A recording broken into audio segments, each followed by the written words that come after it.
दिल्ली के अंदर में जुमे की नमाज हफ्ते में एक दिन आती है ना। इदा नूदिया लिस्सलाति मिन यौमिल जुमअति फसअू इला ज़िक्रिल्लाहि व ज़रुल बै', एक दिन जुमे की नमाज आती।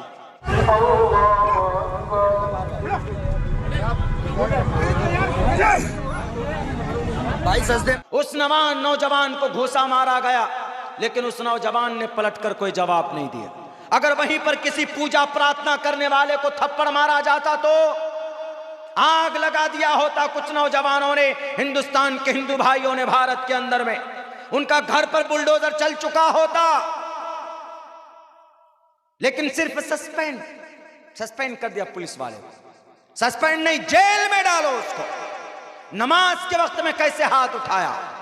नमाज के वक्त में हाथ नहीं उठाया जा सकता।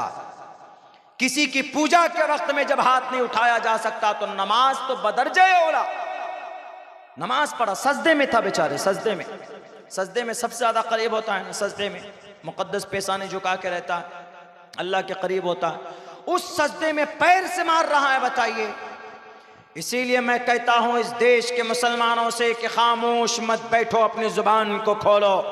कानूनी लड़ाई लड़ने के लिए मैदान में आओ। ये जालिम लोग हड्डियां चबाने के लिए। आज ही आप लोगों ने देखा है जुमे की नमाज में दिल्ली में मस्जिद के किनारे, सड़क के किनारे, मस्जिद से बाहर कुछ नौजवान नमाज पढ़ रहे थे आज जुमे की। उनको वहाँ के लोकल पुलिस थाने का जो सदर होता है, अध्यक्ष, हमारे यहाँ अपनी जुबान में उसको बड़ा बाबू बोलते, वो नमाज पढ़ते हुए उन नौजवानों को लात से मारता है, घूंसे से मारता है। आज तक ये चीज हमने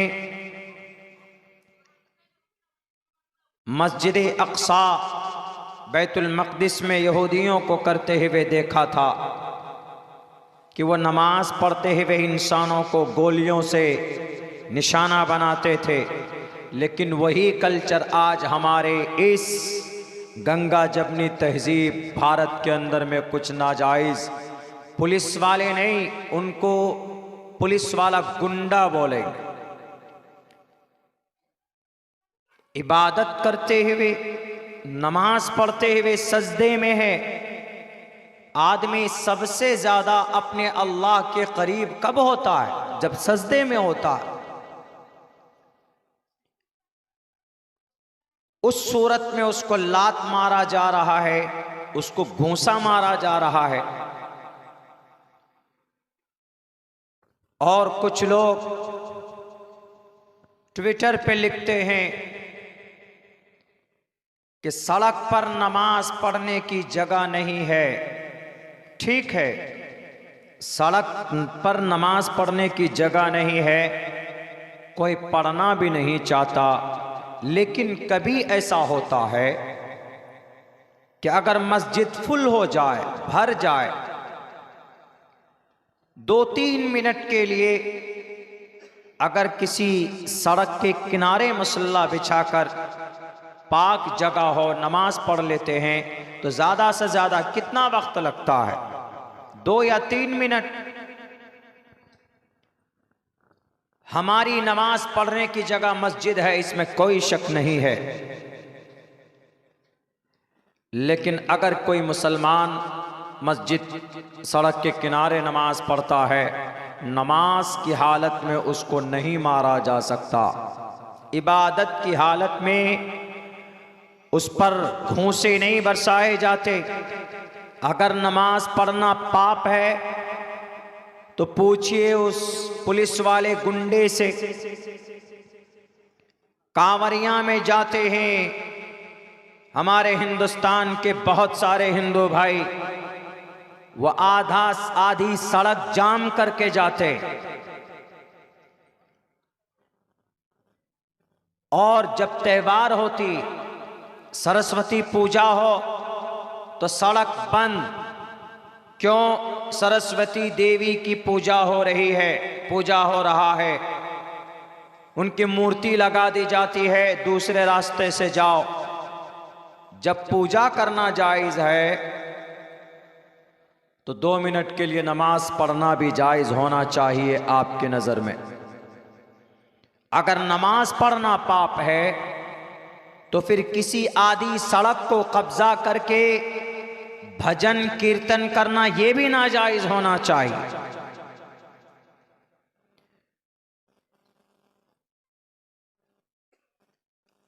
तो ये एक निशानी है मुसलमानों। क्या अभी तो कुछ दिनों पहले तक ये सुना था कि मस्जिद में बुलडोजर चल रहा है, मस्जिद शहीद की जा रही है, लेकिन अब नमाज पर पाबंदी की कोशिश की जा रही है कि नमाज भी तुम नहीं पढ़ सकते। अब पता है ऐसा क्यों हो रहा है? ऐसा होने की वजह भी हम मुसलमान, जब मुसलमानों का रिश्ता मस्जिद से कमजोर होता है, जब मुसलमानों का रिश्ता कुरान से कमजोर पड़ जाता है, तो अल्लाह तबारक व तआला उन मसाजिद को जालिमों के हवाले, जालिमों के जरिए से शहीद करवाते हैं। जब कोई शरीयत का हुक्म मुसलमान उससे दूर होता है तो अल्लाह तबारक व तआला जालिम बादशाहों को मुसल्लत करते हैं। हमारी गलती की वजह से, हमारी बेराह रवी की वजह से आज हमारी शरीयतें बदली जा रही, आज आपकी मस्जिदें तोड़ी जा रही, आज आपकी नमाज पर पाबंदी है और कोई बोलने वाला नहीं है, कोई बोलता नहीं है, डर से नहीं बोलता है। अगर आपको इन तमाम चीजों को बचाना है, आपकी शरीयत को बचाना है, आपके कुरान के अहकाम को बचाना है, आपके नबी की सुन्नत को अगर बचाना है मुसलमानों, तो आपको एक काम करना होगा। वो काम यह है कि आपको उस पर अमल करना होगा, वरना ये मुसलमान कौम, अभी दिल्ली में एक प्रोग्राम था मेरा 25 तारीख को दिल्ली में, वो प्रोग्राम बहुत अच्छे तरीके पर था। तकमील हिफ्ज़ कुरान, कई सारे हाफिज बने थे, उसमें से तकरीबन 9 हाफिज बने थे, बच्चे छोटे छोटे। तो मदरसा क्या होता है? मदरसा कोई राजनीति की जगह नहीं होती, मदरसा मस्जिद सियासत की जगह नहीं होती। एक मोहल्ला है, 200 आदमी है, सब उस मस्जिद में नमाज पढ़ने आते हैं। कोई कांग्रेस में है, कोई बीजेपी में है, कोई टीएमसी में है, कोई एनसीपी में है।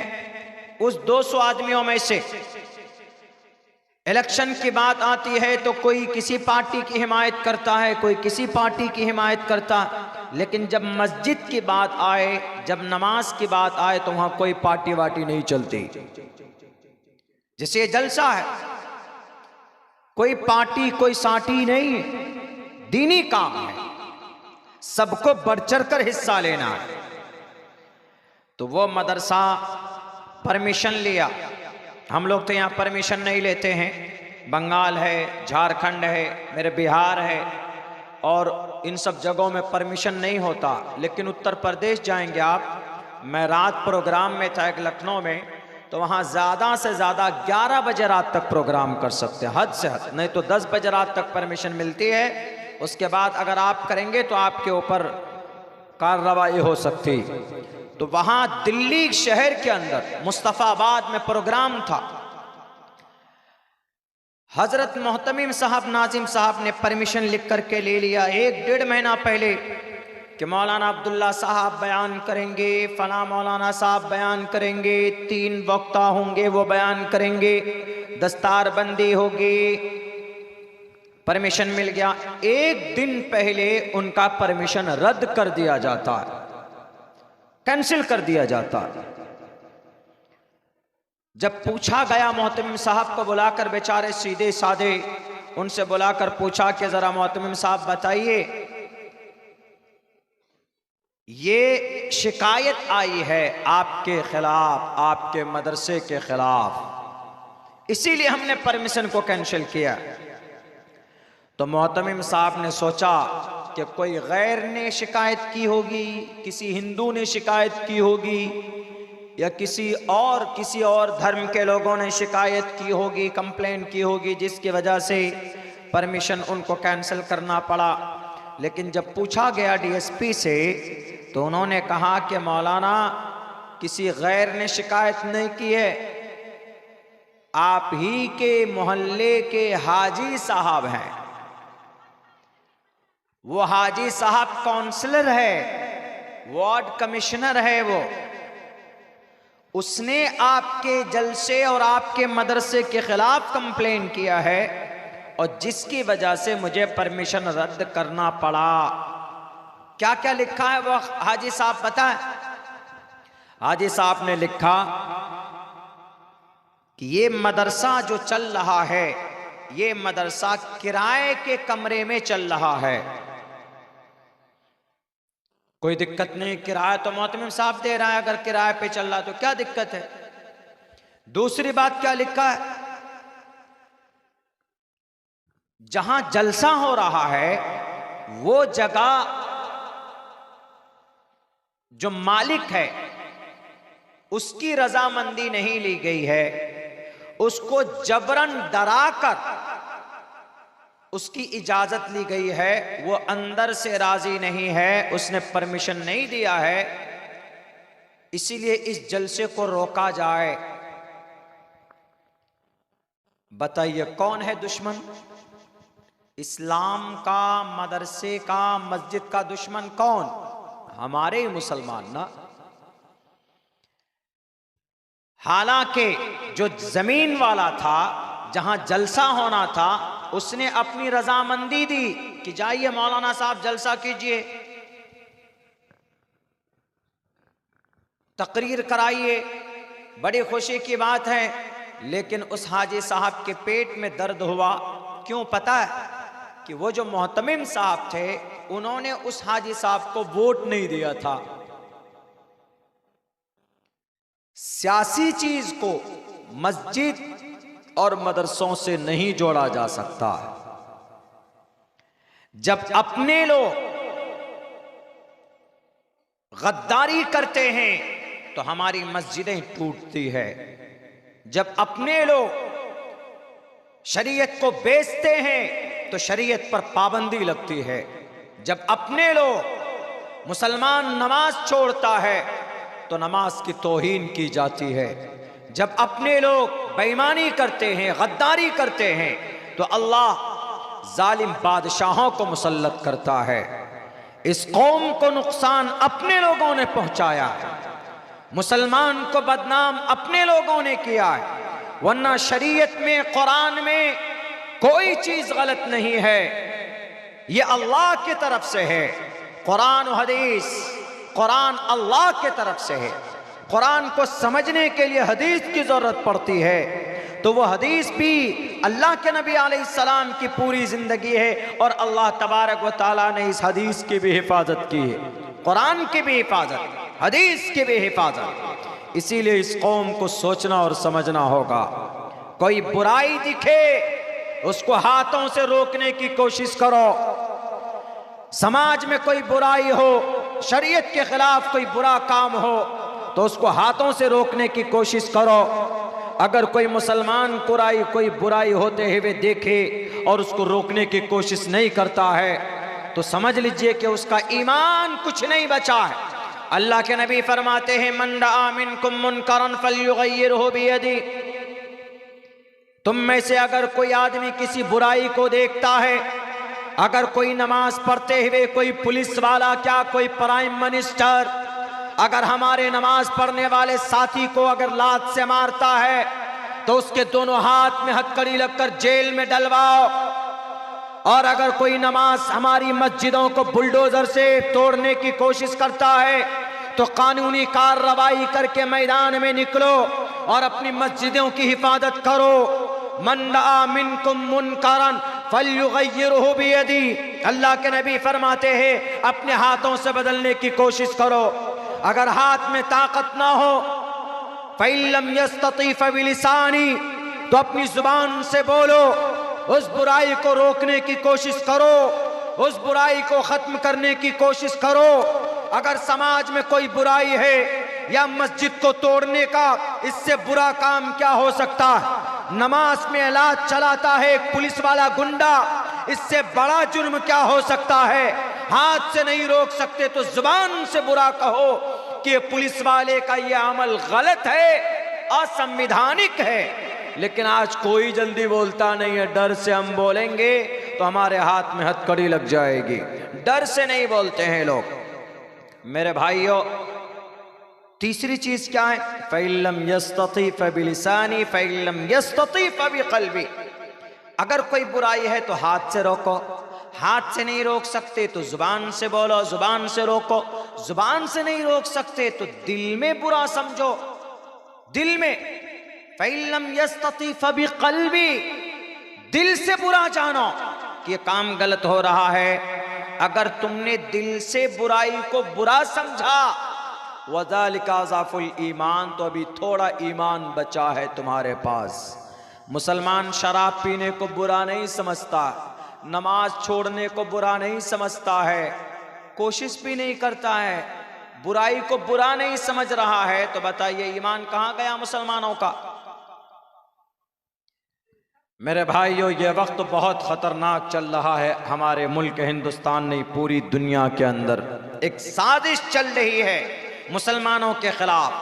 कैसे बचोगे, कैसे बचाओगे अपने आप को?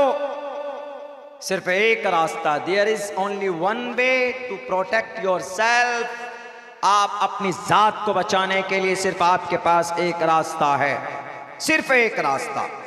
वो रास्ता यह है कि जो शरीयत आपके पास है, इस शरीयत के मुताबिक अमल करना सीखो अपनी ज़िंदगी में। शरीयत हमसे क्या कहती है? बच्चा बालिग हो गया तो क्या करना, बच्चा बड़ा हो गया तो क्या करना? नमाज पढ़ना। मालदार है तो क्या करना? ज़कात अदा करना।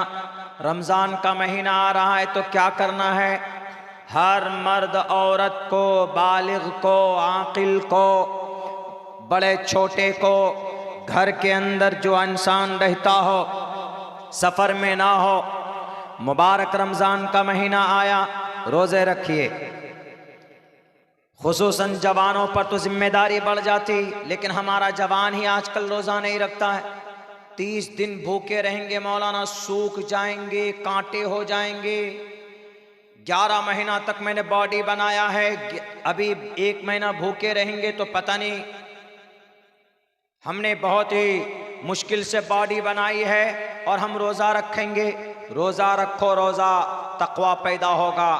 या अय्युहल्लज़ीना आमनू कुतिबा अलैकुमुस्सियाम कमा कुतिबा अलल्लज़ीना मिन क़ब्लिकुम लअल्लकुम तत्तक़ून। रोज़ा रखने की वजह से आपके अंदर तक़वा पैदा होगा। रमज़ा, रोज़ा इंसानों की गलती को, गुनाहों को जलाकर ख़त्म कर देता है। ये महीना शायद 12 तारीख से पहला रोज़ा है। कुरान करीम की तिलावत कीजिए, कसरत इबादत कीजिए, पाबंदी से नमाज पढ़िए। पूरे साल आपने जो गुनाह किया है, बैठ कर रो रब्बे जुल जलाल के सामने में। इस मुबारक महीने में अल्लाह के नज़र में इसकी बड़ी अहमियत है। इस महीने में कसरत इबादत हो, पाबंदी से नमाज हो, रातों को तहज्जुद पढ़ा करो, तरावी की नमाज पढ़ा करें, कुरान करीम की तिलावत करें, एक निज़ाम, एक सिस्टम बनाएं। गाने मत सुनो, नमाज मत छोड़ो। आज जो जालिम कुफ्र के ऊपर, आज जो जालिम मुसलमानों के ऊपर हमला आवर हो रहा है, वो इस वजह से कि मुसलमानों का रिश्ता कुरान से टूट चुका है। वो इस वजह से कि मुसलमानों का रिश्ता नबी पाक अलैहिस्सलातु वस्सलाम की ज़िंदगी से कट चुका है।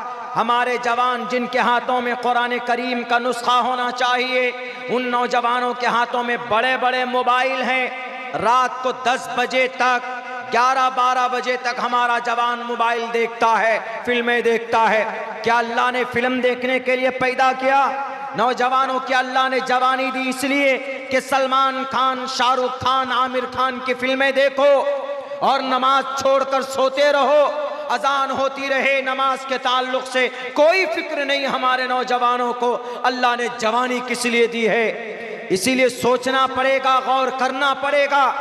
अगर हमारे जवान नहीं सुधरे, अगर इस कौम का मुसलमान अगर नहीं सुधरा, तो अल्लाह तबारक व तआला ये जालिम बादशाहों को मुसल्लत करता है इस कौम को सुधारने के लिए। इसीलिए ये जो मुबारक महीना आ रहा है, इस मुबारक महीने में हाथ में मोबाइल की जगह पे कुरान करीम लें, पढ़ें, तिलावत करें, इस कुरान पे गौर करिए। जहां कुरान का दर्स होता है बैठिए, अपने घरों में कुरान का दर्स दीजिए। अल्लाह ने क्या कहा है? गाने सुनने के लिए, फिल्में देखने के लिए तो हम लोग बहुत जतन करते, लेकिन कभी हिम्मत होती है, कभी तौफीक नहीं होती कि कुरान करीम की एक आयत जरा सीखें, याद करें। एक आयत अगर सीखते हो, अल्लाह तबारक व तआला एक हर्फ पर 10 नेकियां अता फरमाता है। एक हर्फ पर। अलिफ लाम मीम, देयर आर 3 वर्ड्स, 3 लफ्ज हो गए, 30 नेकियां मिल गई। अलिफ लाम मीम ज़ालिकल किताबु ला रैब फीहि हुदल लिल मुत्तकीन। दुनिया में किसी के पास इतनी अच्छी किताब नहीं है कि जिसको पढ़ने पर सवाब हो। रामायण महाभारत गीता पढ़ने वाले पर सवाब नहीं मिलता उनको अच्छी बातें कुछ मिल सकती होंगी, मुमकिन है, जरूरी नहीं है। हमारे कुरान से बेहतर कोई किताब नहीं है, लेकिन आज मुसलमान कुरान से दूर हो चुका है। हमारे अगर 5-10 जवान को खड़ा कीजिए और उनको कहिए कि जरा कुरान सूरह फातिहा सुनाओ, तो ढंग से सूरह फातिहा नहीं सुना पाएंगे। जरा कहो सूरह इखलास सुनाओ, तो नहीं सुना पाएंगे। कहेंगे कि भाई सूरह मुअव्वज़तैन सुनाओ, तो नहीं सुना पाएंगे। कुल औज़ु बिरब्बिल फलक, कुल औज़ु बिरब्बिन नास सुनाइए, नहीं सुना पाएंगे। अत्तहियात सुनाओ तो नहीं सुना पाएंगे। दरूद शरीफ सुनाओ तो नहीं सुना पाएंगे। और भी बहुत सारी चीजें हैं, दुआएं हैं, बहुत सारे मसनून दुआएं हैं, नहीं सुना पाएंगे। गाना पूछ लीजिए, अभी गाना 1 नंबर से 10 नंबर तक गाना सुनाने के लिए तैयार हो जाएंगे। मेरे नौजवानों, आप शरीयत पर अमल कर लो, वरना शरीयत बदली जा रही है आपकी भारत के अंदर में। बदली गई ना आसाम में, पड़ोस में। क्या क्या कानून लाया पता है? इस्लाम में शादी की कोई उम्र है, कोई उम्र नहीं है। इस्लाम में शादी की कोई उम्र तय नहीं है, कभी भी शादी कर सकते हैं। मर्द अगर 50 साल की उम्र में शादी करना चाहे, कोई मैटर नहीं, कर सकते। अगर 15 साल की उम्र में करना चाहे तो कर सकते हैं शरीयत में। लेकिन अब कानून क्या आया पता है? अब कानून ये आया है कि कोई भी लड़की 18 साल से पहले शादी नहीं कर सकती, कोई लड़का 21 साल से पहले शादी नहीं कर सकता। उससे पहले अगर कोई निकाह करेगा, शादी करेगा, तो वह शादी उसकी नहीं मानी जाएगी, वो अनवैलिड होगी। उसको 6 महीने तक जेल हो सकती, 50,000 रुपए का जुर्माना हो सकता है। कहाँ कानून बना है? यही आसाम के अंदर में हेमंत बिश्व शर्मा। इस्लाम में उम्र की कैद नहीं है, लेकिन अब इन्होंने उम्र की कैद लगा दी। गोया शरीयत के अगेंस्ट में, कुरान और शरीयत के अगेंस्ट में कानून बन रहा है। और पता है क्या कह रहे हैं? वो कह रहे हैं कि हम इसलिए ये कानून ला रहे हैं ताकि बाल विवाह रुक जाए। बाल विवाह समझते? छोटी बच्ची की शादी होती है ना छोटी उम्र में। छोटी उम्र में कितनी उम्र में होती? 15 साल से पहले कोई अपनी बच्ची का निकाह नहीं करता। और औरत बच्ची 12 साल में बालिगा हो जाती है, 12 साल की उम्र में। लड़का 15 साल की उम्र में तकरीबन कैपेसिटी हो जाती है उसके अंदर शादी की, लड़की के अंदर में, औरत के अंदर में। ये अल्लाह की तरफ से निज़ाम है। अगर वो निकाह कर ले 12 साल के बाद, 12 साल में वैसे करते नहीं, कोई 15 साल में लड़की का निकाह करवाते, लेकिन इन्होंने कहा कि नहीं, वो बाल विवाह है। बाल विवाह का मतलब बचपन में शादी है, उसको क्राइम माना जाता है इंडियन कॉन्स्टिट्यूशन में। ठीक है, बाल विवाह, बच्ची की शादी अगर हो जाए बालिग होने से पहले, 18 साल से पहले, तो उसको बाल विवाह माना जाता है। लेकिन इससे भी ज्यादा खतरनाक गुनाह हो रहा है, उस पर तो कोई कानून नहीं बनना है। आसाम के अंदर पिछले 1 साल में 1400 बच्चियों का रेप हुआ। इस पर कानून बना? पूछिए सीएम साहब से। हेमंत बिश्व शर्मा जी कानून बना इस पे। आपके Assam witnessed Indian express, times now Bharat news report करता है पिछले 1 साल में 1400 बच्ची का रेप होता है। आप इस पर कानून नहीं बनाते। 31 जनवरी सन 2024 को गुवाहाटी की सड़कों पर एक 15 साल की लड़की स्कूल पढ़ने के लिए जाती है। उसके पड़ोसी उसके साथ रेप करता है, उसका मर्डर कर देता है। इस पर कोई कानून नहीं बनता है। पिछले 3 साल के अंदर 12,776 बच्चियों का रेप होता है आसाम के अंदर। इस पर कोई कानून नहीं बनता है। अगर कानून बने तो इस्लाम के खिलाफ, कुरान के खिलाफ, शरीयत के खिलाफ कानून बनाते हो। अरे शरीयत अल्लाह की बनाई हुई चीज है, कुरान अल्लाह का फरमान है। मौलाना अब्दुल्ला की तरफ से नहीं है कुरान, मोहम्मद रसूलुल्लाह के तरफ से भी नहीं है कुरान, बल्कि ये कुरान डायरेक्ट अल्लाह के तरफ से है। वमा यंतिकु अनिल हवा इन हुवा इल्ला वह्युन यूहा। अल्लाह के तरफ से वही की गई है, अल्लाह का फरमान है और अल्लाह से बेहतर कोई नहीं जान सकता। कोई इस्लाह का बेहतर तरीका नहीं बता सकता है अल्लाह तबारक व तआला से। अगर बेटी की इतनी फिक्र है तो उन 12,776 बेटियों को इज्जत दो। उनकी इज्जत की हिफाजत के लिए कोई कानून बनाते। हेमंत बिश्व शर्मा साहब, वो एक 15 साल की बच्ची स्कूल जाते हुए उसका रेप होता है, उसकी इज्जत बचाने के लिए कोई कानून नहीं बनाते, कोई उसके ऊपर फिक्र नहीं होती। यही कानपुर की धरती में, उत्तर प्रदेश में अभी 5-6 दिन पहले 2 मासूम बच्ची थी, नाबालिग लड़की थी। वो नाबालिग लड़की, उसके माँ बाप, भट्टा होता है ईंट का, जहाँ ईंट बनाई जाती है, वहाँ पर वो लोग मजदूरी कर रहे थे।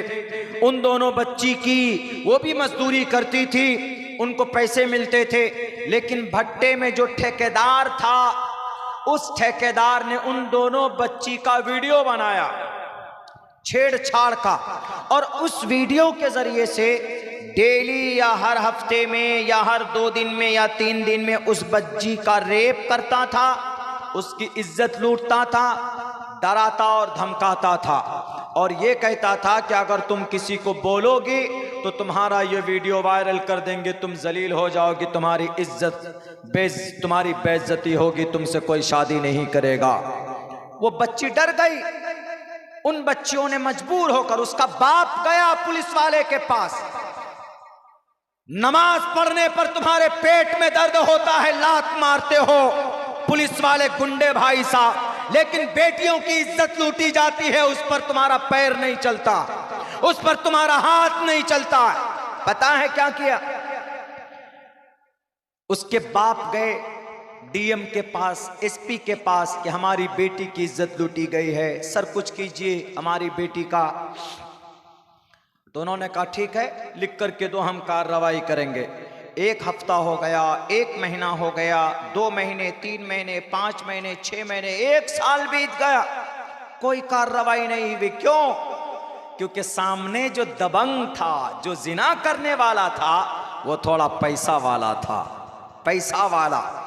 पैसे खिला दिए, पुलिस वाले को पैसे दे दीजिए, या थाने या अदालत में रिश्वत की थैली दे दीजिए, उसके बाद देखिए वो आपका कलमा पढ़ने लगेगा, वो आपके फेवर में बोलने लगेगा, भूल जाता है सब कौन मुजरिम है, कौन पीड़ित है। जब उस लड़के के बाप ने कोशिश की, नेताजी के पास गए, लाल बुजक्कर के पास गए, हमारी बेटी को इंसाफ दो, मेरी बेटी की इज्जत लूटी गई है, कोई इंसाफ नहीं, कोई सुनवाई नहीं। क्यों? क्योंकि जो रेप करने वाले थे वो दबंग थे, पैसे वाले थे, दादा थे, वो बाहुबली थे, वो डॉन थे। बिल आखिर उन लड़कियों ने देखा कि जब हमारी इज्जत की कोई परवाह किसी को नहीं है तो हम अपनी जान खतरे में डालते, अपनी जान को खत्म कर देते। उन दोनों बच्चियों ने पेड़ पे अपने आप को लटका कर फांसी में मार दिया। सुबह उनकी दोनों बच्चियों की लटकी हुई लाश मिली। मीडिया वाले गए, उसके बाप ने कहा मीडिया वाले से कि मेरी बेटी फांसी ली नहीं है, इसको उकसाया गया है फांसी लेने पर। कहा क्यों, क्या हुआ? कहा मेरी बेटी का हमेशा से वो लोग, जिस भट्टे में मैं काम करता हूं वहां पर कुछ बाहुबली टाइप के लोग हैं, वो हमारी बच्ची की इज्जत लूटता है और फिर कोई कार्रवाई नहीं हुई। ये जितने नेता हैं, ये जो बोलते हैं बेटी बचाओ बेटी पढ़ाओ, इससे बड़ा ढोंगी, इससे बड़ा कोई झूठा नहीं है। सिर्फ बोलते हैं बेटी बचाओ बेटी पढ़ाओ, और जब बचाने की बारी आती है तो दुम दबाकर भाग जाते हैं नालायक। इसीलिए उन्होंने कहा कि मेरी बेटी का रेप हुआ, मेरी बेटी की इज्जत लूटी गई, मेरी बीवी ने सोचा कि इंसाफ मिलेगा, कोई इंसाफ नहीं मिला। मजबूर होकर मेरी दोनों बेटियों ने सुसाइड और इन्होंने फांसी के फंदे पर लटकाया है, अपने आप को लटका लिया। जरा पूछो दुनिया के तमाम किताबों से कि अब उन दोनों बच्चियों को कैसे इंसाफ मिलेगा? ऋग्वेद नहीं बता पाएगा, यजुर्वेद नहीं बता पाएगा, सामवेद नहीं बता सकता है, बाइबल नहीं बता सकता है, आप आवाज़ पढ़िए वो किताब नहीं बता सकती, तलमूद पढ़िए वो किताब नहीं बता सकती, लेकिन कुरान के पास आओ कि कुरान बताओ इन दोनों बच्चियों को कैसे इंसाफ मिले, कोई उपाय है तुम्हारे पास? तो हमारा कुरान कहता है कि उपाय है, आओ। कुरान कहता है 18वें पारे के अंदर सूरे नूर पढ़िए, अज़्ज़ानियतु वज़्ज़ानी फजलिदू कुल्ल वाहिदिम मिनहुमा मियत जल्दा वला ताख़ुज़ुकुम बिहिमा राफ़तुन फ़ी दीनिल्लाह इन कुंतुम तुअमिनून बिल्लाहि वल यौमिल आखिर वलयशहद अज़ाबहुमा ताइफ़तुम मिनल मुअमिनीन। ज़िना करने वाली औरत हो या ज़िना करने वाले मर्द हो, अगर कोई ज़िना करता है फजलिदू कुल्ल वाहिदिम मिनहुमा, उन जानी को पकड़ कर लाओ मैदान में चौराहे पर और उसको रस्सियों से बांध दो और उसके पीठ पर चमड़े के कोड़े से 100 कोड़े बरसाओ उसकी पीठ के ऊपर, 100 कोड़े से उसकी पीठ को दागो, उसके खाल उधर जाना चाहिए, उसकी बॉडी से खून निकलना चाहिए। फजलिदू कुल्ल वाहिदिम मिनहुमा मियत जल्दा।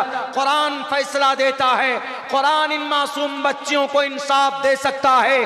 दुनिया के किसी निजाम में इंसाफ नहीं मिलता, इसलिए कि पुलिस वाले रिश्वत लेकर मुंह बंद कर लेते हैं और कार्यपालिका, जिसको डीएम एसपी कप्तान के ऑफिस बोलते हैं, रिश्वत की थैलियां देकर इनका स्टेटमेंट बदल जाता है क्योंकि सामने बाहुबली है। लेकिन कुरान कहता है कि कोई बाहुबली नहीं चलेगा।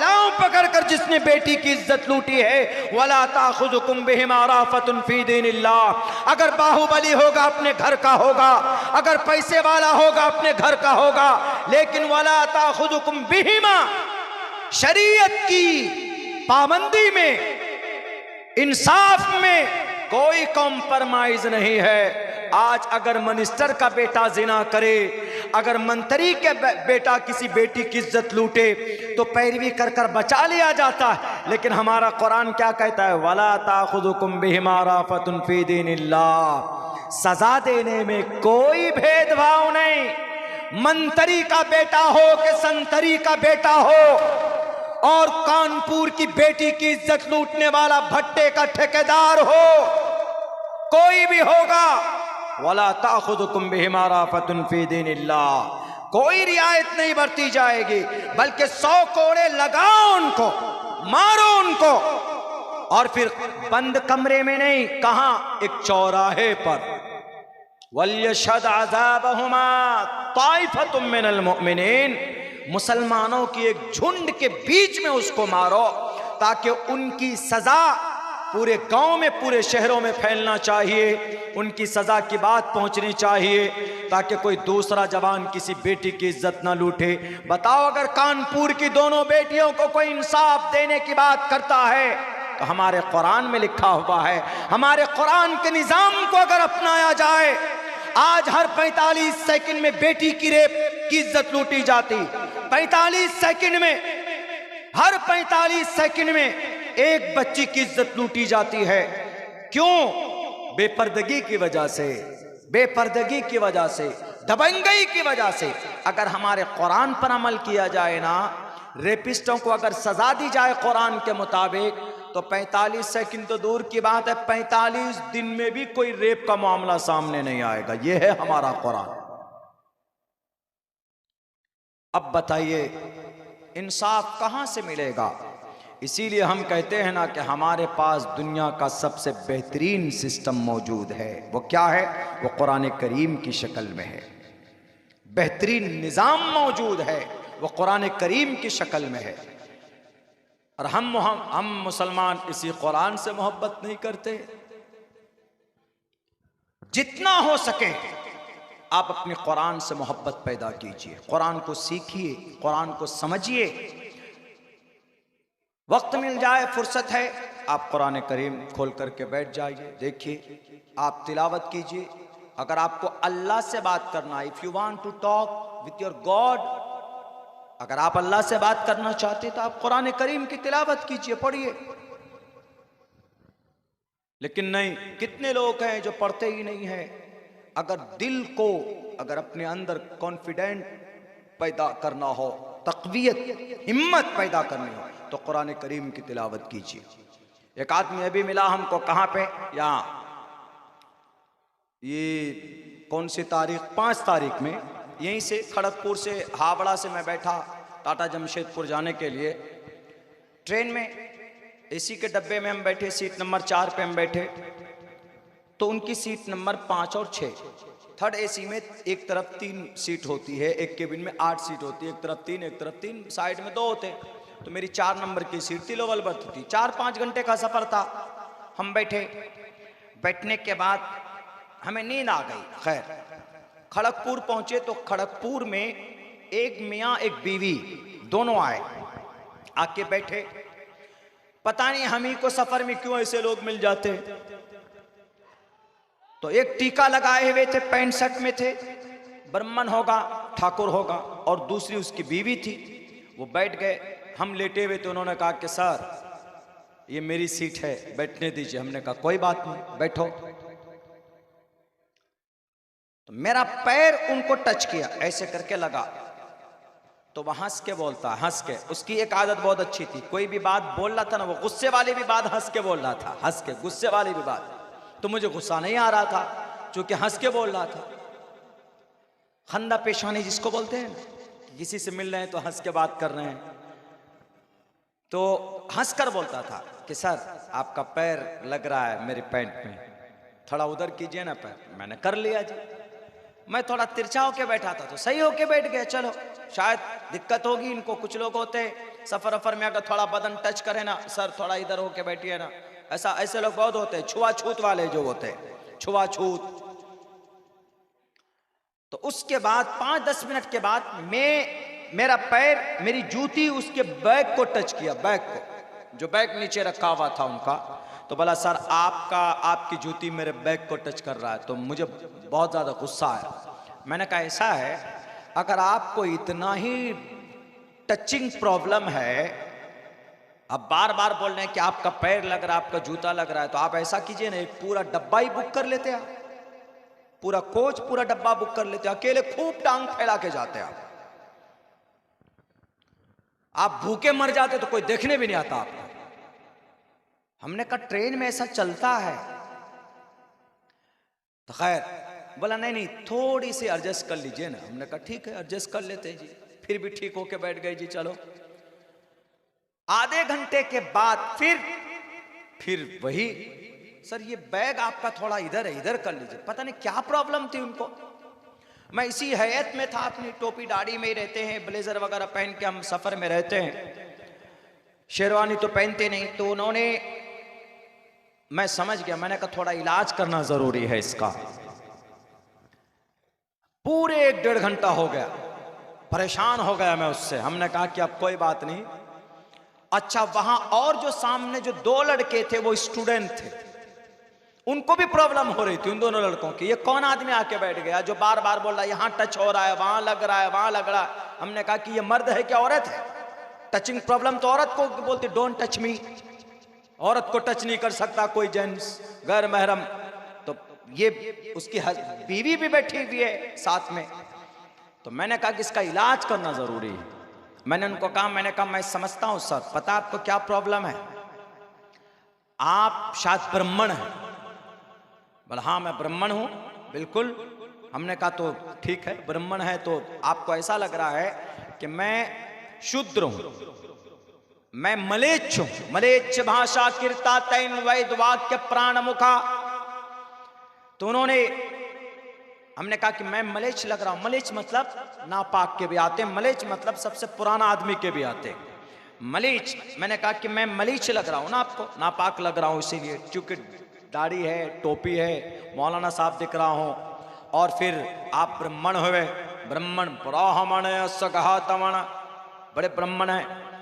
तो हमने कहा, वो हंसने लगे, बोला नहीं नहीं ऐसी कोई प्रॉब्लम नहीं है, लेकिन फिर भी अलग अलग रहना चाहिए आदमी को। हमने कहा कि नहीं मैं जानता हूं, ये आप नहीं बोल रहे हैं, आपके अंदर जो नफरत भरा गया है ना वो बोल रहा है। तो उन्होंने कहा कि नहीं मौलाना ऐसा कुछ नहीं, आप जो समझ रहे हैं। मैंने कहा इसका भी इलाज किया, इस नफरत का इलाज वेद व्यास जी ने 7872 साल पहले किया।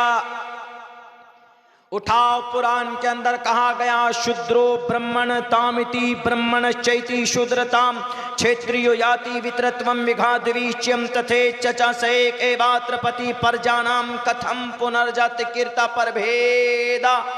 मैंने पूरा मंत्र पढ़ा उसके सामने, तो पता है वो ऐसे बैठा था, ऐसे मुझे देखा, ऐसे 30 सेकंड के लिए उसका गला टेढ़ा हो गया। वो सोचने लगा भाई ये मौलाना क्या बम फोड़ दिया है। हमने कहा कि पता है इसका मतलब क्या, इसका अर्थ क्या है? बोला नहीं मालूम तो नहीं है। हमने कहा इसका मतलब है शूद्रो ब्राह्मण तामिति। हमने कहा शूद्र किसको? बोला मलेच्छ, नापाक। हमने कहा नापाक ये कॉन्सेप्ट है ना, गलत तर्जमा कर रहे हो आप। हमने कहा कि हिंदू नालंदा विशाल शब्द सागर जो डिक्शनरी है उसके अंदर पंडित केवल आनंद जोशी लिखता है कि बरा शूद्रो ब्राह्मण तामिति। ईश्वर किसी को नापाक नहीं पैदा करता, अल्लाह किसी को नापाक नहीं बनाता, लेकिन हाँ ऊंची नीची बिरादरी में जरूर पैदा करता है। जैसे बंगाल में तो पता नहीं, हमारे उत्तर प्रदेश में जाएंगे तो ज्यादा चलता है, क्या ये चौधरी है, ये सैयद है, ये पठान है, ये रांगड़ है, ये फला है, मैं चौधरी हूं, मैं सैयद, मैं कुरैशी, ज्यादा चलता है वहां पर इस तरह। तो हमने कहा कि ऐसा नहीं है, नापाक कोई नहीं होता, आदमी का अमल छोटा बड़ा होता, नापाक होता है। मिसाल के तौर पर आदमी बड़ा है, गांव में बड़ा नाम है उसका, लेकिन काम 2 नंबर का है, 2 नंबर का काम है, तो अल्लाह उसके बड़े नाम की वजह से छोड़ नहीं देंगे, बल्कि सबसे ज्यादा ठुकाई उसी की होगी कि नाम बड़े दर्शन छोटे। बड़ा नाम काम गंदा 2 नंबर का, बड़ा नाम है सूद खाते हो, इतना बड़ा नाम है शराब पीते हो, इतना बड़ा नाम है अब जिना करते हो, इतना बड़ा नाम है तुम्हारा पूरे समाज में झूठ बोलते हो। अल्लाह को नाम से कोई लेना देना नहीं है, अल्लाह को अमल से लेना देना है, काम से लेना देना है। हमने कहा इसी को मंत्र में कहा गया, शूद्रो ब्राह्मण तामिति ब्राह्मण चैति शूद्रताम क्षेत्रियो याति वितरत्वम विघाद्वीच्यम तथे चचा सैक एवात्र पतिक पर जानाम कथम पुनर्जाति कीर्ता पर भेदा। फिर क्या बोलता है मौलाना, आपके कुरान में भी तो है, आपके कुरान में भी तो बिरादरी है, आपके कुरान में जात पात है। हमने कहा कहाँ बताओ? बोला हमने सुना है कि आपके कुरान में अल्लाह ने अलग अलग कबीले बना दिए हैं, अलग अलग जात बिरादरी बना दिया है। हमने कहा ऐसा नहीं है, अल्लाह ने कुरान करीम के अंदर इंसानों को पैदा करने के बाद यूँ कहा, वजअलनाकुम शुऊबन व क़बाइल, हमने तुम्हारे अलग अलग शोबे बनाए, व क़बाइल और अलग अलग कबीले बनाए। क्यों? किस लिए? गर्व करने के लिए नहीं, फख्र करने के लिए नहीं, बल्कि वह क़बाइल लितारफ़ू, पहचानने के लिए, इंट्रोडक्शन के लिए कि भाई ये कौन से बरादरी के लोग हैं, कि भाई ये सैयद बरादरी के लोग हैं, ये कौन से बरादरी के लोग हैं, भाई ये इंसारी बरादरी के लोग हैं, ये कौन से बरादरी के लोग हैं, ये शेख बरादरी के लोग हैं, ये कौन से बरादरी के लोग हैं, ये पठान बरादरी के लोग हैं, ये कौन से बरादरी के लोग हैं, ये खान बरादरी के लोग हैं। लेकिन सिर्फ बरादरी की बुनियाद पर, खान, पठान, सैयद और अंसारी की बुनियाद पर अल्लाह के नज़र में कोई मुकर्रम महबूब हो सकता है क्या? नहीं। अल्लाह ने दूसरी जगह पर वाज़े लफ्ज़ों में किया है, वजअलनाकुम शुऊबन व क़बाइल लितारफ़ू, तारुफ के लिए, पहचान के लिए अल्लाह ने अलग अलग कबीले बनाए, फ़ख्र के लिए नहीं। इन्ना अक्रमकुम इंदल्लाहि अत्क़ाकुम, अल्लाह के नज़दीक तुम्हारी इज्जत, अल्लाह के नज़दीक तुम्हारा मकाम, तुम्हारा तक़वा तय करेगा। अगर तुम्हारा अमल अच्छा है तो अल्लाह तुमको महबूब बनाएगा। सिर्फ नाम की बुनियाद पर कोई जन्नत नहीं जाता। ख्वाजा अबू तालिब कौन थे? अल्लाह के नबी के चचा थे। 42 साल तक जनाब मोहम्मद रसूलुल्लाह के कंधे से कंधा मिलाकर नबी पाक अलैहिस्सलाम की मदद की थी। लेकिन जब मरने का वक्त आता है, मरने का वक्त आता है तो अल्लाह के नबी अलैहिस्सलाम कोशिश करते हैं कि चचा आप एक मरतबा कलिमा पढ़ लीजिए, आपने मेरी मदद की है, आप हर मौके पर मेरे साथ रहे हैं, लेकिन अगर आप एक मरतबा कलिमा पढ़ लोगे तो हम आपको जन्नत में ले जाने के जिम्मेदार हैं, गारंटी मैं देता हूं। लेकिन अल्लाह के तरफ से कुरान करीम की आयत नाजिल होती है कि मोहम्मद तुम किसी को हिदायत नहीं दे सकते। इन्नका ला तहदी मन अहबब्त वलाकिन्नल्लाह यहदी मन यशा, अल्लाह हिदायत का मालिक है, अल्लाह जिसको चाहे उसको हिदायत देगा। तुम्हारा चचा जरूर है लेकिन हिदायत इसको देना तुम्हारी जिम्मेदारी नहीं है। कहां जाता है कि अबू तालिब का इंतकाल होता है बइख्तिलाफ रिवायत, जहन्नम में चले जाते हैं। क्यों? नबी की बात नहीं मानी, अमल अच्छा नहीं था, अमल तौहीद का नहीं था, नमाज कभी नहीं पढ़ी, शरीयत मोहम्मद को गले से नहीं लगाया। तो ख्वाजा अबू तालिब उस वक्त का सरदार, उस वक्त मक्कतुल मुकर्रमा में अबू तालिब से बड़ा कोई नहीं था। उनके अब्बा के इंतकाल के बाद, अब्दुल मुत्तलिब के इंतकाल के बाद सरदारी किसी के पास थी तो अबू तालिब के पास थी। लेकिन सरदारी की वजह से जन्नत नहीं भेजा गया। वहीं पर अबू तालिब के ज़माने में नबी पाक अलैहिस्सलातु वस्सलाम का एक साथी का एक सहाबी जो बदसूरत था, शक्ल के एतबार से बदसूरत, सूरत के एतबार से काले कलोटे, नसब के एतबार से कोई बड़ा नसब नहीं, कबीले के एतबार से कोई बड़ा कबीला नहीं था। लेकिन जब नबी की शरीयत पर मर मिटता है, कुरान के बताए हुए वहदानियत पर अपनी जान को कुर्बान करता है, तो बिलाल हबशी चलता है मक्का की गलियों में, इनकी चलने की आहट सुनाई देती है जन्नतुल फिरदौस में। इससे साफ पता चलता है कि अल्लाह के नजर में नाम बड़ा नहीं होता, अल्लाह के नजर में काम बड़ा होता। उधर अब्दुल मुत्तलिब के बेटे अबू तालिब है, 42 साल तक नबी के साथ, लेकिन जब कुरान शरीयत के खिलाफ अकीदा था, थोड़ा इख्तलाफी मसला है, कुरान और शरीयत के खिलाफ अकीदा था, तो कहा जाता है बेइख्तिलाफ रिवायत कोई भी इनका नाम काम नहीं आया। लेकिन वहीं पर कौन? बिलाल हबशी, कौन? गुलाम थे ना, गुलाम। बदसूरत इंसानों का नाम अगर लिस्ट तैयार की जाए ना, तो बदसूरत इंसानों का नाम में बिलाल हबशी का नाम सबसे पहले आएगा। मैंने कहा ये देखिए गुरुजी, हमने कहा कि आपको एतराज था ना कुरान पे, कुरान में भी यही बात कही गई है जो आपके वेद में, गुरुर पुराण में 7872 साल पहले कहा। किसने? वेद व्यास जी ने। शूद्रो ब्रह्मण तामिति ब्रह्मण चैति शूद्रताम क्षेत्रियो याति। बात पूरी भी नहीं हुई थी, हमारा स्टेशन आ गया टाटा जमशेदपुर, हम चले गए। उसके बाद तो कितने ठोकर लगे, कुछ नहीं बोला, दिमाग ठिकाने पे आ गए उसके। पहले से अपना भाव जमाते हैं ना, उसके बाद तो हाथ भी लगे, पैर भी लगे, हाथ भी मिला, लीजिए, हाँ हाँ बहुत अच्छी बात है, बहुत अच्छा आदमी है, यू आर गुरु ज्ञानी। हमने कहा गुरु ज्ञानी की बात नहीं है, ये जो भूसा भरा हुआ है ना इस्लाम के ताल्लुक से, मुसलमानों के ताल्लुक से, हमेशा कि भाई नापाक होते हैं, ये अच्छे नहीं होते हैं, जालिम होते हैं, तरह तरह के इल्ज़ामात लगाकर इनको करो। जो आज वही दिल्ली के अंदर में जुमे की नमाज हफ्ते में एक दिन आती है ना, इज़ा नूदिया लिस्सलाति मिन यौमिल जुमअति फसअू इला ज़िक्रिल्लाहि व ज़रुल बै', एक दिन जुमे की नमाज आती। उस नौजवान को घूसा मारा गया, लेकिन उस नौजवान ने पलटकर कोई जवाब नहीं दिया। अगर वहीं पर किसी पूजा प्रार्थना करने वाले को थप्पड़ मारा जाता तो आग लगा दिया होता। कुछ नौजवानों ने, हिंदुस्तान के हिंदू भाइयों ने भारत के अंदर में, उनका घर पर बुलडोजर चल चुका होता।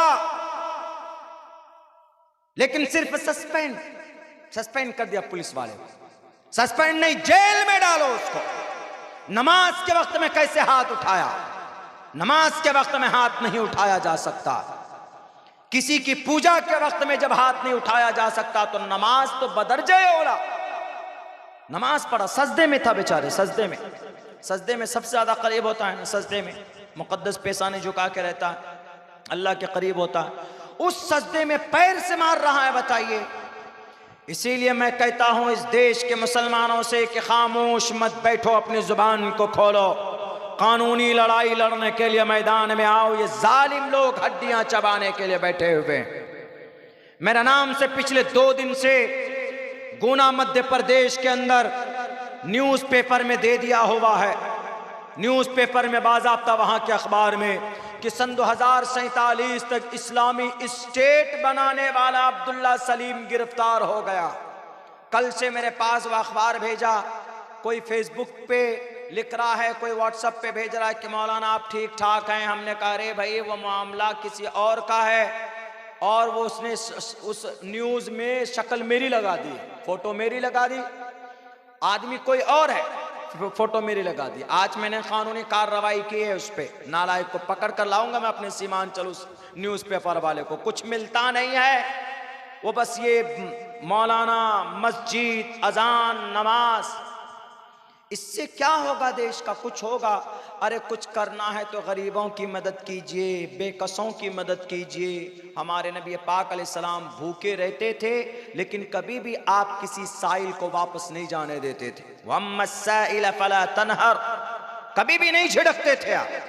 गरीबों की मदद करो ना। उस पर कानून नहीं बनेगा, कानून बनेगा तो कुरान पर बनेगा कि नहीं जी इस्लाम में यह कानून गलत है, यह कानून नहीं होना चाहिए। मेरे मुसलमानों, आपको आपकी शरीयत बचाने के लिए मैदान में आना पड़ेगा, वरना अभी एक और इल्जाम लगा, पता है, ग़ज़वा हिंद वाला, ग़ज़वा हिंद का फतवा, एक बड़ा इदारा है ना उत्तर प्रदेश में,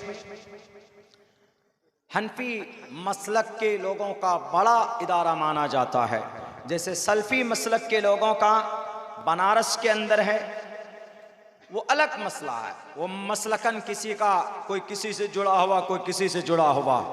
लेकिन जब ये जालिम लोग आते हैं ना मैदान में, आपको टारगेट करते हैं, तो फिर ये आपको एक नज़र से देखते हैं। मौलाना जर्जीस भी, जाकिर नाइक भी, मौलाना कलीम भी, मुफ्ती अब्दुल समी भी, सब एक प्लेटफॉर्म पर आए। वो सब आप सबको एक समझते हैं, और बड़ी दुर्भाग्य है कि हम मुसलमान अपने आप को एक नहीं समझते। इस कौम को एक प्लेटफॉर्म पर आना है, एक प्लेटफॉर्म पर। इबादत आपको जैसी करनी है, आप अपने कुरान और हदीस की रोशनी में कीजिए।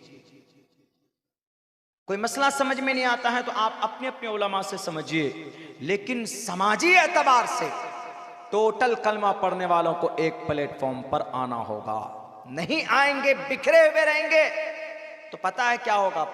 एक एक करके चुन चुन कर जेल के अंदर डाल दिए जाएंगे, चुन चुन कर, कोई बोलने वाला नहीं होगा।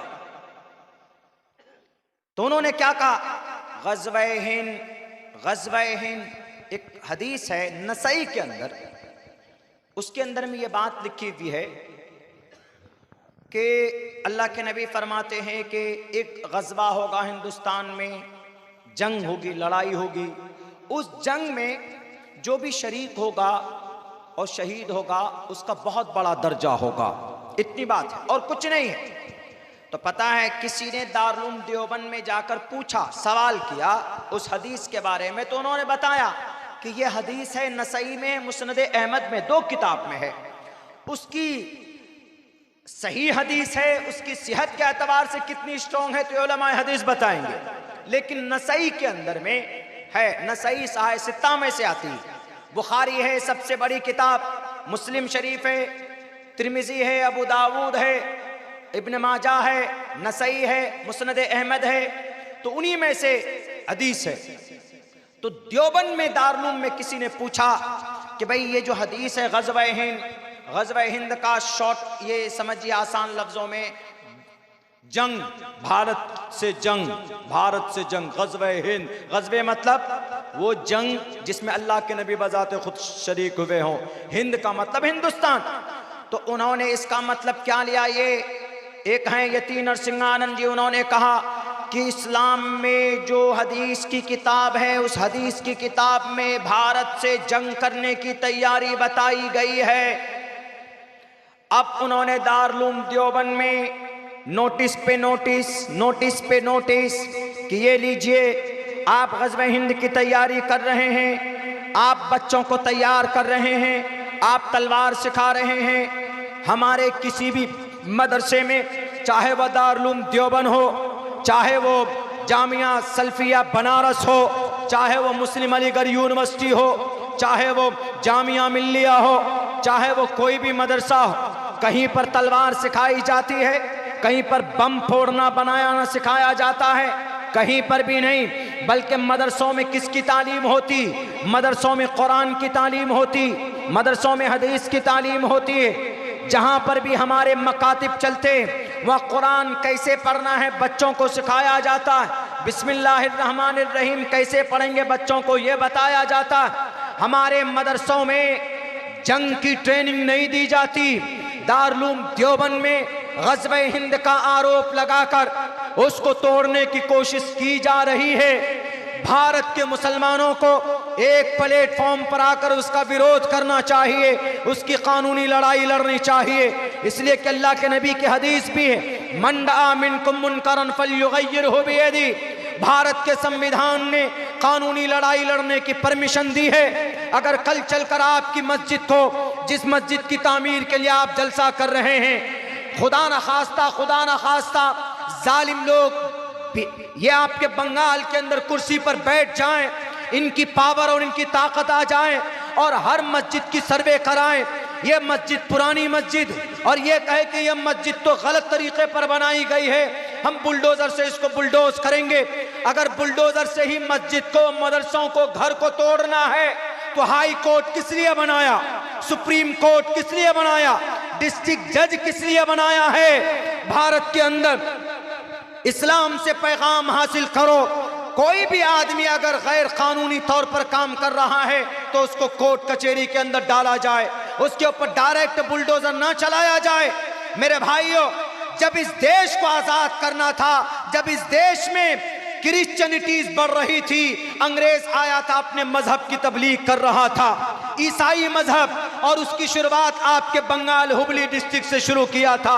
आपके कलकत्ता में क्रिश्चियनों की एक कॉलेज है, पुष्प कॉलेज उस जमाने में था, एक उन्होंने यूनिवर्सिटी बनाई थी, एक स्कूल बनाया था, वहां पर नौजवानों को भर्ती करते थे, मुस्लिम नौजवानों को, और वो अपने ईसाई मजहब को बढ़ावा देते थे। लेकिन जब देखा पूरे भारत के अंदर ये ईसाई मजहब की तबलीग कर रहा है क्रिश्चियन, तो एक आलिम दीन शाह वलीउल्लाह मुहद्दिस देहलवी 1842 के अंदर वो उठते हैं और फिर कुरान का तर्जमा लोगों के सामने पेश करते हैं, कुरान करीम पढ़कर सुनाते हैं, कुरान का दर्स देते हैं, ताकि इस्लाम इनके दिलों में जिंदा हो, क्रिश्चियन से मोहब्बत ना करे, क्रिश्चियन मजहब से अपने क्रिश्चियन मजहब को ना कबूल कर ले। मौलाना शाह वलीउल्लाह मुहद्दिस देहलवी, उनका इंतकाल हो जाता, उनके बेटे शाह अब्दुल अजीज मुहद्दिस देहलवी आते, वो तफसीर लिखते हैं, कुरान करीम की तफसीर लिखते हैं, उनका इंतकाल हो जाता है, और उन्होंने इस देश के अंदर धर्म को भी बचाया है, मौलाना शाह अब्दुल अजीज मुहद्दिस देहलवी ने, और फिर अपने इस मुल्क को भी बचाया। उन्होंने एक तरफ मदरसे बनाए, दूसरी तरफ मुजाहिदीन को पैदा किया। मदरसों से हमारा धर्म बचता है और मुजाहिदीन से हमारा देश बचता है। दारुल देवबंद की बुनियाद डाली गई 1866 के अंदर। किस लिए? बुखारी पढ़ाया जाए। बुखारी शरीफ है, बुखारी शरीफ कुरान करीम के बाद सबसे मुस्तनद किताब अगर कोई है तो बुखारी शरीफ। मैंने बुखारी की पहली हदीस इन्नमल अमालु बिन्नियात, ये पहली हदीस है। इन्नमल अमालु बिन्नियात बड़ी हदीस है, छोटा टुकड़ा। मैंने ये हदीस शरीफ 31 सनद के साथ जनाब मोहम्मद रसूलुल्लाह सल्लल्लाहु अलैहि वसल्लम से पढ़ी। मुझे सनद तक याद है, एक एक लफ्ज याद है। मैंने यह हदीस शरीफ मुफ्ती सईद अहमद साहब पालनपुरी से पढ़ी, उन्होंने मौलाना फखरुद्दीन अल्लामा इब्राहिम बलियावी से पढ़ी, उन्होंने शेखुल इस्लाम हुसैन अहमद मदनी से पढ़ी, उन्होंने अल्लामा अनवर शाह कश्मीरी से पढ़ी, उन्होंने शेखुल हिंद मुफ्ती महमूद हसन से पढ़ी, उन्होंने कासिम नानोतवी से पढ़ी, उन्होंने शाह अब्दुल गनी मुजद्दिदी से पढ़ी, उन्होंने शाह मोहम्मद इसहाक दहलवी से पढ़ी, उन्होंने शाह अब्दुल अजीज मुहद्दिस दहलवी से पढ़ी, उन्होंने शाह वलीउल्लाह मुहद्दिस दहलवी से पढ़ी, उन्होंने शेख अबू ताहिर कुर्दी से पढ़ी, उन्होंने इब्राहिम कोरानी कुर्दी से पढ़ी, उन्होंने हज्जार इब्न सोहना से पढ़ी, उन्होंने शन्नावी से पढ़ी, उन्होंने अल्लामा रमली से पढ़ी, उन्होंने ज़करिया अंसारी से पढ़ी, उन्होंने हाफिज इब्न हजर अस्क़लानी से पढ़ी, उन्होंने तन्नूखी से पढ़ी, उन्होंने ज़बीदी से पढ़ी, उन्होंने अबुल वक्त से पढ़ी, उन्होंने दाऊदी से पढ़ी, उन्होंने इब्न हमूया से पढ़ी, उन्होंने फिरबरी से पढ़ी, उन्होंने इमाम बुखारी मोहम्मद बिन इस्माइल बिन इब्राहिम बिन मुगीरा बिन बर्दिस बतल जोफी अल अमानी इमाम बुखारी से पढ़ी।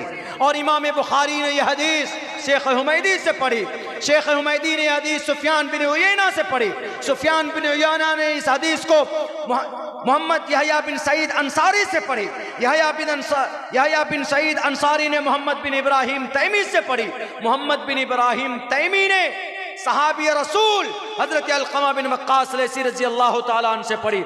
हजरत अलक़मा फरमाते हैं कि समिअतु उमर इब्न अल-ख़त्ताब अलल मिंबर यक़ूल क़ाल नबी सल्लल्लाहु अलैहि वसल्लम इन्नमल अमालु बिन्नियात। ये है बुखारी तक हमारी सनद।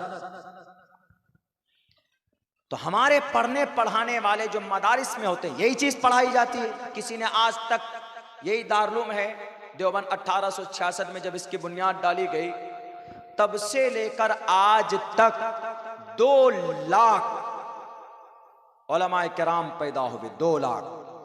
2 लाख आज तक किसी एक भी आलिम ने, कोई एक भी आलिम आतंकवाद बना? कोई नहीं बना। लेकिन फिर क्या करें? ग़ज़वे हिंद की तैयारी, अगर ग़ज़वे हिंद की तैयारी के लिए दारुल की बुनियाद डाली जाती या जामिया सल्फिया बनारस की बुनियाद डाली जाती तो वहाँ से तो लड़ने वाले पैदा होते, तलवार वाले पैदा होते। लेकिन नहीं, वहाँ से कौन पैदा होते? बड़े बड़े उलमा पैदा होते हैं, बड़े बड़े अल्लाह वाले पैदा होते हैं, अल्लाह के वली पैदा होते हैं, कुरान करीम की मुफस्सिर पैदा होते हैं, अहादीस की वजाहत करने वाले पैदा होते हैं। हाँ, ग़ज़वे हिंद अब नहीं होगा, ग़ज़वे हिंद हो चुका है। कब हो चुका है? नौजवानों ये हिस्ट्री याद रखना।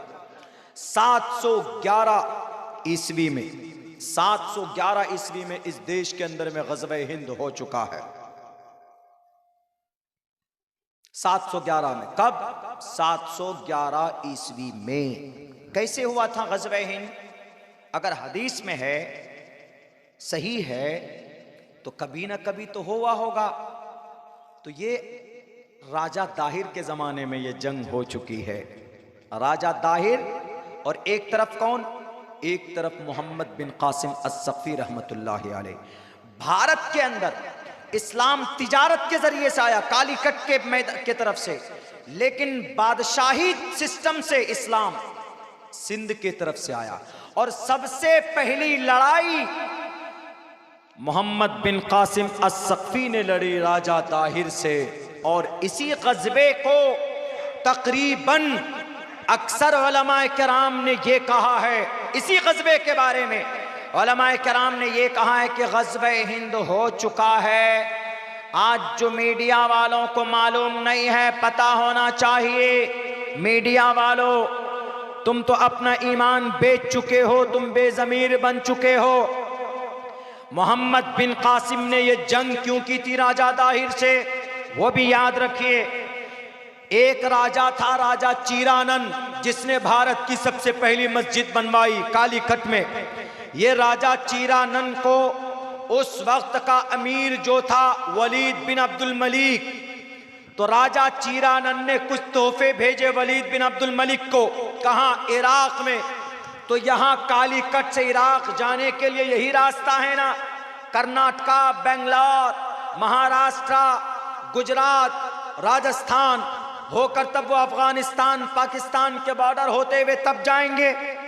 तो जाते जाते सिंध पड़ा बीच में उस काफिले को। तो जो भारत के अंदर में राजा दाहिर था, उस राजा दाहिर ने उस काफिले को लूट लिया। जब ये खबर पहुंची वलीद बिन अब्दुल मलिक को कि मेरे पास कुछ काफिले में सोना चांदी भेजा था राजा चीरानन ने, उस काफिले को राजा दाहिर ने लूट लिया। तो वलीद बिन अब्दुल मलिक ने उस इलाके का गवर्नर हज्जाज बिन यूसुफ था, हज्जाज बिन यूसुफ को लिखा है, थोड़ा खामोश रहिए, वलीद बिन अब्दुल मलिक ने लिखा हज्जाज बिन यूसुफ को कि हज्जाज बिन यूसुफ, राजा दाहिर से हमारा जो लूटा हुआ माल है हमारे काफिले का, उसको हमको वापस चाहिए। तो हज्जाज बिन यूसुफ ने 5000 एक फौजों की एक टोली भेजी। किसके पास? राजा दाहिर के पास, कि हमारी जो दौलत तुमने लूटी है वो मुझे वापस चाहिए। उस 5000 फौजों का कमांडर कौन था पता? मोहम्मद बिन कासिम अस्सक़फ़ी रहमतुल्लाहि अलैह। उम्र कितनी थी उसकी? 17 साल की उम्र थी, मात्र 17 साल की उम्र। हमारे बच्चे 17 साल में पबजी गेम खेलते, मोबाइल के फेसबुक में पेज बनाते, पबजी गेम में मस्त रहते। 17 साल का हमारा बच्चा। लेकिन मोहम्मद बिन कासिम बहादुर थे। जब मोहम्मद बिन कासिम आए तो राजा दाहिर देखकर क्या बोलता है? You are look like my child, तुम तो मेरे बेटे के समान हो, छोटा बच्चा दिखते हो। मोहम्मद बिन कासिम, तुम मुझसे लड़ने के लिए आए हो, हज्जाज बिन यूसुफ ने तुमको भेजा। तो मोहम्मद बिन कासिम क्या कहते हैं पता? हाइट कम है, फाइट बहुत ज्यादा है। तुम मेरी हाइट पर मत जाओ, मेरी फाइट को देखना। कहा अच्छा, बहुत ताकत है। कहा आओ मैदान में, भेजो। तो राजा दाहिर ने अपने सबसे ताकतवर योद्धा को भेजा, जाओ जरा इसका काम तमाम करो।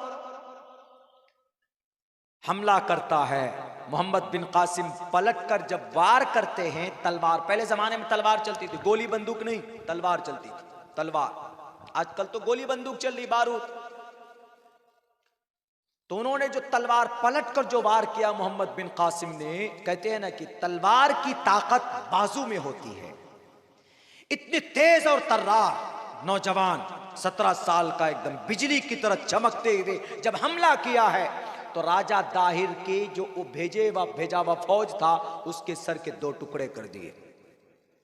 राजा दाहिर देखकर डर गया, वो मैदान हार जाता है। राजा दाहिर वो जंग हार जाता है। मोहम्मद बिन कासिम इस्लाम का झंडा गाड़ देते हैं। उसी जंग को ग़ज़वे हिंद कहा गया। उसी ग़ज़वे को, वो हो चुका 711 ईस्वी में, कई सौ साल पहले हो चुका है। तकरीबन 1200 साल पहले उसका वजूद, ये 1600-1700 साल पहले उसका वजूद हो चुका है। लेकिन उसको अभी उठाकर, ये सिर्फ एक साजिश है आपके मदरसों में ताले लगाने की, आपकी मस्जिदों को बंद करने की, आपकी शरीयत को बदलने की। मैं 2 टोक लफ्जों में कहता हूं, दुनिया वालों, हमारे कुरान से बेहतर शरीयत तुम्हारे पास नहीं है। हमारे नबी से बेहतर कोई नबी दुनिया के किसी के पास नहीं है। हमारे नबी को अल्लाह तबारक व तआला ने सिर्फ मुसलमान के लिए नहीं, कायनात के तमाम इंसानों की कामयाबी के लिए भेजा था कि जाओ वमा अरसलनाका इल्ला रहमतल लिल आलमीन। और अल्लाह ने कुरान करीम बयान जो उतारा है 23 साल की कलील मुद्दत में इस दुनिया के अंदर, ये तमाम इंसानों की कामयाबी के लिए है। शहरु रमज़ान अल्लज़ी उन्ज़िल फ़ीहिल क़ुरान हुदल लिन्नास। मुसलमानों, आज आपकी शरीयत बदली जा रही है, उसका जिम्मेदार मुसलमान है। मुसलमान गलत तरीके पर बीवियों को तलाक देता है, मुसलमान शराब पीता है, मुसलमान झूठ बोलता है, मुसलमान चोरी करता है, मुसलमान चुगलखोरी करता है, मुसलमान तजस्सुस करता है, मुसलमान एक दूसरे की पीठ पीछे बुराइयां करता है। हालांकि ये सारी चीजें इनकी मुखालफत कुरान ने की है। जब आप कुरान के खिलाफ जाओगे तो अल्लाह तबारक व तआला बम बरसाएगा, जैसा गजा पट्टी में बम बरसाया जा रहा है। तकरीबन 55,000 टन बारूद बम की शक्ल में बरसाया गया और फिर वहां 50,000 मुसलमानों को दफन कर दिया गया है। कोई उनकी मदद के लिए नहीं आ रहा है।